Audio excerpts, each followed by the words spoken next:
नमस्कार दोस्तों, हमारे चैनल पे आपका स्वागत है। दोस्तों, इस वीडियो में हम लोग बात करेंगे आईजीआरएस के बारे में, यानी कि समन्वित शिकायत निवारण प्रणाली। अगर आप लोग उत्तर प्रदेश से बिलोंग करते हैं, अगर आप लोग उत्तर प्रदेश में रहते हैं, तो आपके लिए ये वीडियो काफ़ी ज़्यादा हेल्पफुल होने वाला है। क्योंकि जिस तरह से हमारे समाज में, जिस तरह से हमारी थाने में, हमारे न्याय व्यवस्था में जिस तरह से सिस्टम में समझिए कि भ्रष्टाचार हो रहा है, या फिर जो दिक्कतें हो रही हैं, उसकी वजह से समझिए कि आज जो है पब्लिक परेशान है। पब्लिक जो है समझे कि ये सरकार हो या फिर सरकार का सिस्टम है, भरोसा उठता जा रहा है। क्योंकि बात करें खासकर अगर कोर्ट कचहरी के, तो यहाँ पे जो है स्थिति काफ़ी ज़्यादा दयनीय है, काफ़ी ज़्यादा खराब है। ये ऐसा नहीं है कि ये जो है इसी सरकार में है, इससे पहले भी जो सरकारें थी, ये समझिए कि जब से देश आज़ाद हुआ है, जब से देश हमारा 1947 से आज़ाद हुआ है, 75 साल हो गए, हमेशा से यही स्थिति रही है। वो तो सही है कि आज के जो अभी की गवर्नमेंट है, इसमें थोड़ी सी सिस्टम में जो है सही हुआ है, लेकिन जितनी सही होना चाहिए उतना नहीं हुआ है, और जितना सही हुआ है उससे कहीं ज़्यादा जो है ढोल नगाड़े बजाए जा रहे हैं। तो अगर आप लोग चाहते हैं कि आईजीआरएस पे हम लोग कंप्लेन करें और आईजीआरएस के हम लोग हेल्प लें, तो उससे पहले मैं आपको बता दूं कि मेरा आईजीआरएस पे अपना एक्सपीरियंस क्या है। क्योंकि मैंने आईजीआरएस पे कई बार कंप्लेन किया है, उसका रिजल्ट क्या है मैं आपको बता देता हूँ। देखिए, आईजीआरएस है क्या? तो आईजीआरएस को हिंदी में हम लोग कहते हैं समन्वित शिकायत निवारण प्रणाली। इसको हम लोग कहते हैं मुख्यमंत्री पोर्टल, ठीक है, सीएम पोर्टल भी इसको कहा जाता है, चीफ मिनिस्टर पोर्टल। ये जब उत्तर प्रदेश में योगी जी की सरकार आई, तो योगी जी ने जो है जिस तरह से ग्राउंड पे स्थिति थी उसको देखते हुए उन्होंने हेल्पलाइन नंबर जारी किया। उसके बाद जो है एक पोर्टल बनाया कि कोई किसी की भी कोई दिक्कत हो, कोई किसी भी विभाग से संबंधित हो, आप इस पर जो है अपना कंप्लेन कीजिए, आपका जो है शिकायत का जो समस्या है उसका समाधान हो जाएगा। लेकिन कुछ समय तो ये चीज़ें सही रही, कुछ महीनों तक तो ये चीज़ें ठीक चली, लेकिन अब धीरे धीरे जो है इसमें समझिए कि दीमक लग गया। ठीक है, इसमें दीमक लग गया, और ये जो है जैसे पहले स्थिति उसी तरह वैसी हो गई। आज भी लोगों को जो है न्याय नहीं मिल रहा है, लोगों की समस्या का समाधान नहीं हो रहा है। देखिए, सबसे पहले मैं आपको बता दूं कि पिछले साल यानी कि 2024 में मैंने अप्रैल में आईजीआरएस का मदद लिया था, क्योंकि मेरे भूमि संबंधित कुछ विवाद थे। तो उस पर जो है मैंने आईजीआरएस पे कंप्लेन किया था कि इस तरह से जो है हमारे साथ घटनाएं घटित हो रही है, और इसका कोई ना तो तहसील में संज्ञान लिया जाए, ना ही एसडीएम, ना ही तहसीलदार, ना ही नायब तहसीलदार, कोई मतलब इसको सुन नहीं रहा है। तो फिर जो है इसमें मैंने अपना सारा डॉक्यूमेंट वगैरह जो भी अटैचमेंट था वो सारी चीज़ें कंप्लीट कर दी, और उसको जो है मैंने पोर्टल पे अपलोड कर दिया। तो 1 महीने बाद लगभग, या फिर शायद 20 दिन बाद कुछ उसमें मुझे मैसेज आया मेरे जो पोर्टल पे, जो मैंने ऑनलाइन जो कंप्लेन किया था, तो उसके एक आपको नंबर मिल जाता है। ठीक है, उसका जो केस संख्या होता है वो मिल जाता है, उसके हिसाब से आप उसको ट्रैक भी कर सकते हैं। तो मैंने जो है 20 दिन 25 दिन बाद उसको जब फिर से उसका देखा, तो वहाँ पे जो है गवर्नमेंट द्वारा एक मैसेज आया था कि आपके समस्या का समाधान हो गया है। और ये समस्या का समाधान कहाँ से लगा था? तो देखिए, जब आप अपना मुख्यमंत्री पोर्टल पे कोई भी कंप्लेन करते हैं, तो वहाँ से जो है यानी कि लखनऊ से फिर वो आपके संबंधित तहसील में आ जाती है।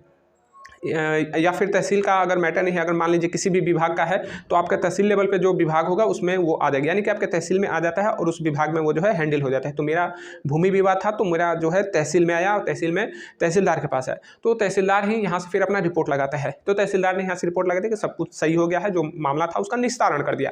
जबकि ऐसा कुछ था ही नहीं, मेरे साथ तो जो घटनाएं घटित हुई थी उसका अभी तक कोई सोल्यूशन ही नहीं निकला था।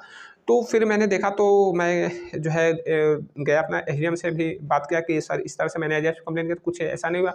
वकील से भी मैंने हेल्प लिया, तो उन्होंने बोला कि जो है आप फिर से इसको रिमाइंडर कर दीजिए, अगर आपका सही नहीं हुआ तो रिमाइंडर कीजिए। फिर मैंने इसको रिमाइंडर कर दिया, तो पता चला कि ये तो तहसीलदार ही अपने यहाँ से जो है तहसील लेवल से ही इसको आख्या लगा दिया जाता है कि ये सब सही हो गया, मामले का निस्तारण कर दिया गया। तो फिर दोबारा मैंने इसको रिमाइंडर किया, फिर अपनी जो है समस्या उस पर लिखा और समस्या बताया।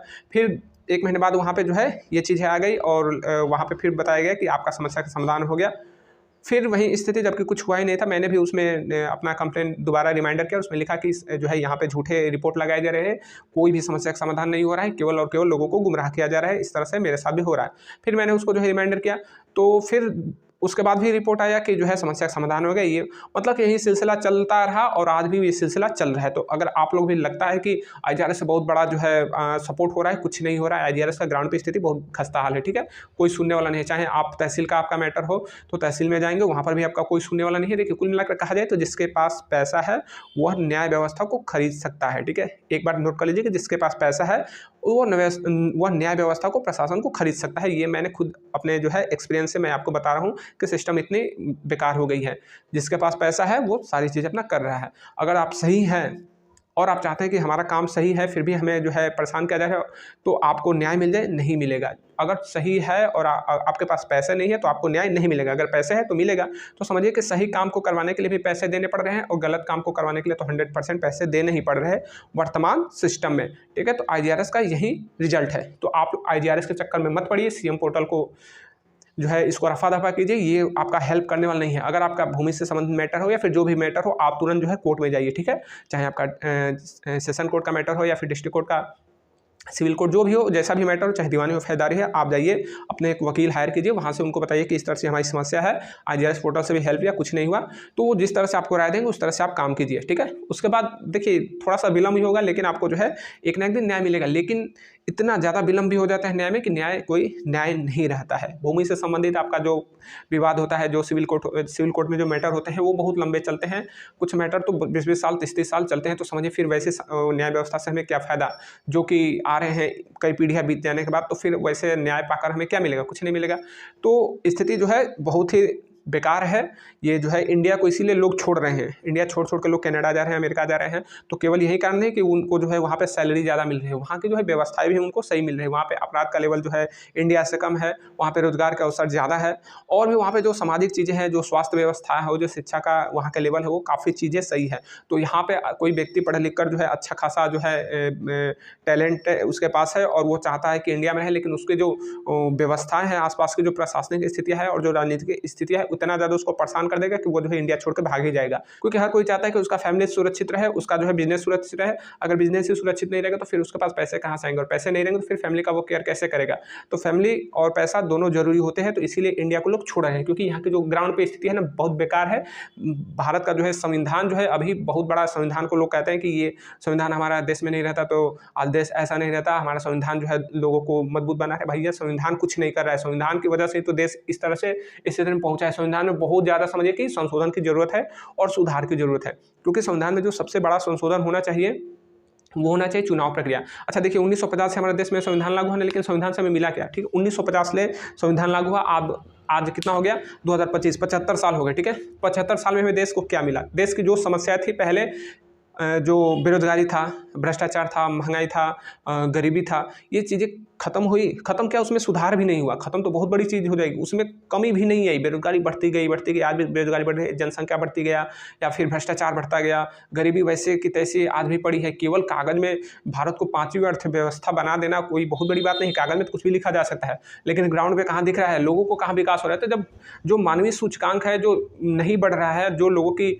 जो बेसिक जो चीज़ें हैं, जो बुनियादी चीज़ें हैं वो नहीं मिल रही है, बेसिक जरूरत उनकी नहीं पूरा हो रही, तो फिर आप कैसे इसको कह सकते हैं भारत के जो है 5वीं अर्थव्यवस्था बन गया? केवल 1% लोगों का जो है विकास होना, ये कोई विकास की बात नहीं है। ये समझिए कि देश के लोगों को गुमराह किया जा रहा है, और इसमें भारत के संविधान का बहुत बड़ा हाथ है। संविधान में केवल एक संशोधन अगर हो जाए तो समझिए कि भारत दुनिया का सबसे अच्छा रहने लायक देश बन जाएगा। और वो क्या है? तो वह है चुनाव प्रक्रिया। अगर भारत की चुनाव प्रक्रिया अगर सही हो जाए तो फिर अच्छे लोग हमारे समाज से चुन के जाएंगे और संसद भवन में, विधानसभा में बैठेंगे और अच्छी स्थितियां बनेगी। क्योंकि अच्छा व्यक्ति, अगर आपका देश का राजा या फिर आपके परिवार का जो अभिभावक हो, अगर वो सही नहीं रहेगा ना, या फिर आपके गांव का ग्राम प्रधान सही नहीं रहेगा, तो समझिए कि गांव का विनाश होना तय है, आपका परिवार का विनाश होना तय है। आज संविधान की स्थिति इतनी गंदी हो गई, इतनी बेकार है, इतना संविधान गूंगा अपाहिज बना हुआ है कि इसमें जो है जिसके पास पैसा है वही लोग जीत के जा रहे हैं, चाहे विधानसभा में या फिर संसद भवन में। तो जब अपराधी लोग ही जो है जीत कर जाएंगे संसद भवन में, तो फिर हमारे देश में अपराध का लेवल बढ़ेगा ही बढ़ेगा। वो अपने फायदे के लिए कुछ भी करवा सकते हैं। तो चुनाव प्रक्रिया को जो है सही आप अपने स्तर से जो है लड़िए कि चुनाव प्रक्रिया सही हो। और WCEP जो कि नई चुनाव प्रक्रिया है, ये हमारे देश में अगर लागू हो जाती है, ठीक है, WCEP, तो समझिए कि हमारे देश का फिर से जो है भारत विश्व गुरु बनेगा और हमारे देश का जो सिस्टम है वो सही हो जाएगा। तो उम्मीद करूँ कि ये जानकारी आपको पसंद आई। मिलेंगे अगले वीडियो में, तब तक के लिए जय हिंद।